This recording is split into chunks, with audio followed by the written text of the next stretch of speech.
Good morning બાળકો. ધોરણ 8 પાઠ 7 આબોહવાકીય ફેરફાર વિશે આજે આપણે જોઈએ. તો પૃથ્વીની ચારે બાજુ વીંટળાઈને આવેલા હવાના આવરણને વાતાવરણ કહેવામાં આવે છે. એ આપણે આગળ શીખી ગયા કે ચારે બાજુ વીંટળાઈને આવેલા હવાને આવરણને આપણે વાતાવરણ તરીકે ઓળખીએ છીએ. આ વાતાવરણ માનવ પ્રવૃત્તિઓને લીધે દૂષિત થઈ રહ્યું છે. આપણે કેટલીક પ્રવૃત્તિઓમાં વધારો થયો છે અને કારણે જ વાતાવરણ દૂષિત થઈ રહ્યું છે. ઉદ્યોગો, કારખાના, પાવર સ્ટેશનો અને વાહનો દ્વારા વાતાવરણ દૂષિત થાય છે. તો વાતાવરણ શાના લીધે દૂષિત થાય છે? ઉદ્યોગો, કારખાના, પાવર સ્ટેશનો અને વાહનોમાંથી નીકળતા ધુમાડાથી વાતાવરણ દૂષિત થાય છે. વૈશ્વિક તાપમાન વધવાથી તાપમાન, પવનની દિશા અને ભેજ વગેરેમાં જે ફેરફાર થાય છે તેને આબોહવાના ફેરફાર કહેવામાં આવે છે. તો દિવસે દિવસે વૈશ્વિક તાપમાનમાં વધારો થઈ રહ્યો છે અને તાપમાન વધવાને કારણે આબોહવાના ફેરફાર આપણને જોવા મળી રહ્યા છે. નીચે આપેલી શ્રેણીમાં સૌથી વધારે વરસાદ, ગરમી, ઠંડી અને વિષમ સ્થિતિ અનુભવતા પ્રદેશ શોધી. અહીં આવું કેમ થયું તેના કારણો આપણે શોધવાના છે. તો અહીં રશિયા 15 સેલ્સિયસ ગરમી અને 20 સેલ્સિયસ ઠંડી, અને અહીં વરસાદ કેટલો સેમી પડે છે? 100 સેમી. ઈરાન મહત્તમ તાપમાન 30 સેલ્સિયસ અને ન્યૂનતમ 10 સેલ્સિયસ અને વરસાદ 50 સેમી. બ્રાઝિલમાં 38 સેલ્સિયસ અને ન્યૂનતમ તાપમાન 25 સેલ્સિયસ અને વરસાદ 250 સેમી. નોર્વે 10 સેલ્સિયસ અને ન્યૂનતમ તાપમાન -40 સેલ્સિયસ અને વરસાદ 50 સેમી. ફિલિપાઇન્સ 35 સેલ્સિયસ મહત્તમ તાપમાન અને ન્યૂનતમ તાપમાન 30 સેલ્સિયસ અને વરસાદ 300 સેમી. સાઉદી અરેબિયા 45 સેલ્સિયસ અને 29 સેલ્સિયસ ન્યૂનતમ તાપમાન અને વરસાદ 10 સેમી. તો અહીં આપણે જે દેશો આપેલા છે તેમાં સૌથી વધારે વરસાદ બ્રાઝિલ 250 સેમી અને આપણને જોવા મળે છે. અહીં મહત્તમ તાપમાન અને ન્યૂનતમ તાપમાનને આધારે આપણે તેની આબોહવા નક્કી કરી શકીએ. તો હવામાન એટલે શું? કોઈપણ પ્રદેશના તાપમાન, ભેજ અને વરસાદની ટૂંકા ગાળાની સરેરાશ સ્થિતિ એટલે હવામાન. તો હવામાન એટલે કયા ગાળાની પરિસ્થિતિ દર્શાવે? ટૂંકા ગાળાની. ટૂંકા ગાળા દરમિયાન તાપમાન, ભેજ અને વરસાદમાં જે ફેરફાર થાય તે પ્રદેશની આપણે તેને હવામાન કહીએ છીએ. જો અહીં નકશો જુઓ, વિચારો અને સમજીને તમારે નોટબુકમાં લખવાનું છે આ સ્થળે કેવું હવામાન હશે. તો જ્યાં વાદળો દેખાય ત્યાં વરસાદવાળું હવામાન આપણે જોઈ શકીએ છીએ. હવે જુઓ આબોહવા. ક્લાઇમેટ એટલે શું? તો કે કોઈપણ પ્રદેશના 35થી વધારે વર્ષોના સરેરાશ તાપમાન, ભેજ અને વરસાદની સરેરાશ સ્થિતિ એટલે આબોહવા. તો આબોહવા એટલે કયો ફેરફાર બતાવે? લાંબા ગાળાનો. તો કેટલા વર્ષ સુધીનો? 35થી વધારે વર્ષોમાં સરેરાશ તાપમાન, ભેજ અને વરસાદની જે સરેરાશ સ્થિતિ એટલે આબોહવા તરીકે ઓળખીએ છીએ. હવે આપણે આ પાઠમાં જોવાનું છે ગ્રીન હાઉસ ઇફેક્ટની અસરો. તો ગ્રીન હાઉસ ઇફેક્ટ એટલે શું તે પહેલાં જોઈએ. તો આપ જાણો છો ઠંડી આબોહવાવાળા દેશોમાં સૂર્યતાપ ઓછો અનુભવાય છે. તેથી છોડ, શાકભાજી અને વૃક્ષોનો વિકાસ અટકે છે. જો વનસ્પતિને સૂર્યપ્રકાશ ન મળે તો તેનો વિકાસ થતો નથી. તેથી પર્યાપ્ત માત્રામાં ગરમી મળી રહે તેવી કૃત્રિમ વ્યવસ્થા ઊભી કરવામાં આવે છે.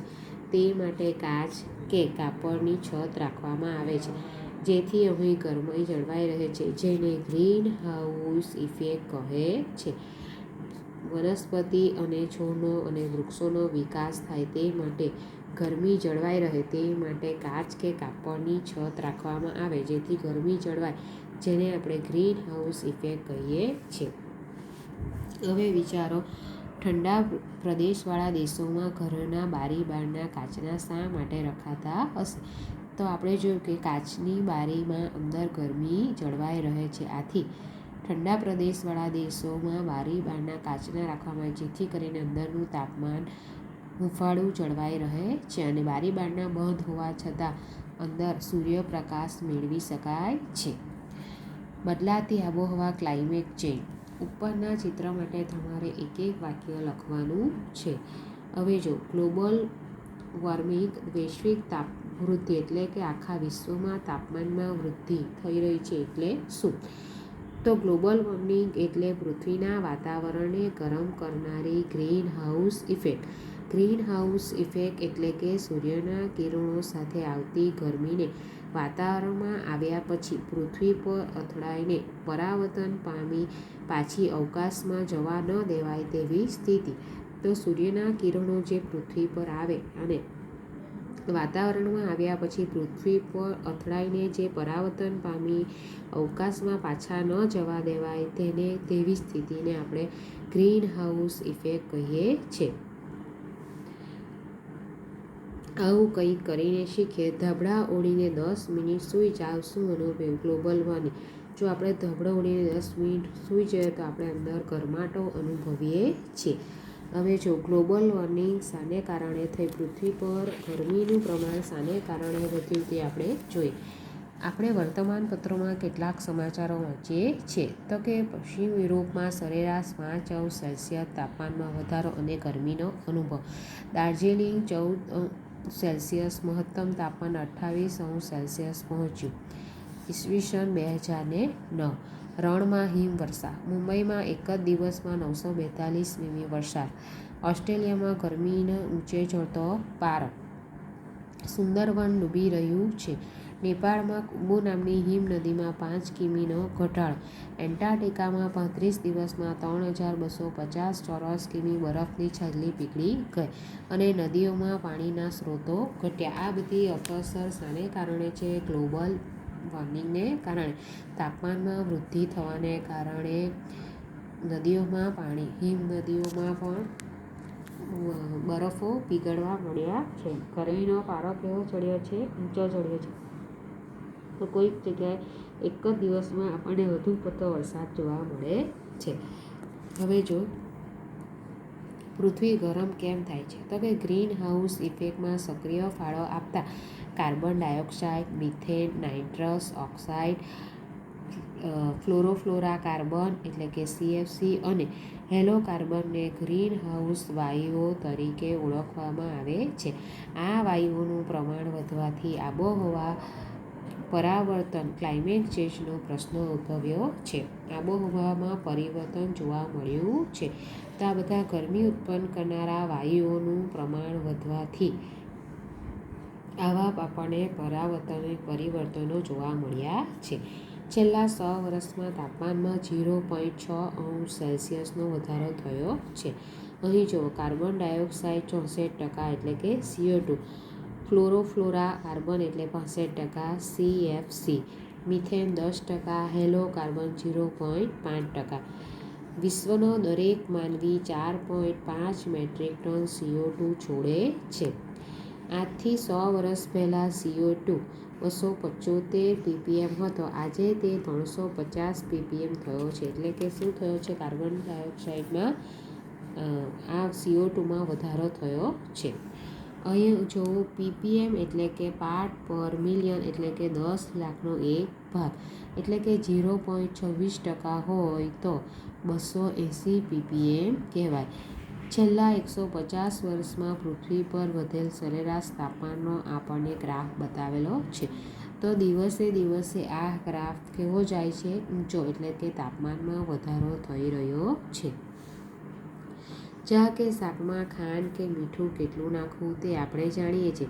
જો ભૂલથી વધારે પડી જાય તો શું થાય? એવી જ રીતે આપણી પૃથ્વી પર વાતાવરણમાં વાયુઓનું પ્રમાણ પણ સંતુલિત છે. હવે જો કાર્બન ડાયોક્સાઇડ વાયુનું પ્રમાણ વધી જાય તો શું થાય? આ બધા વાતાવરણમાં વાયુઓનું પ્રમાણ કેવું છે? સંતુલિત.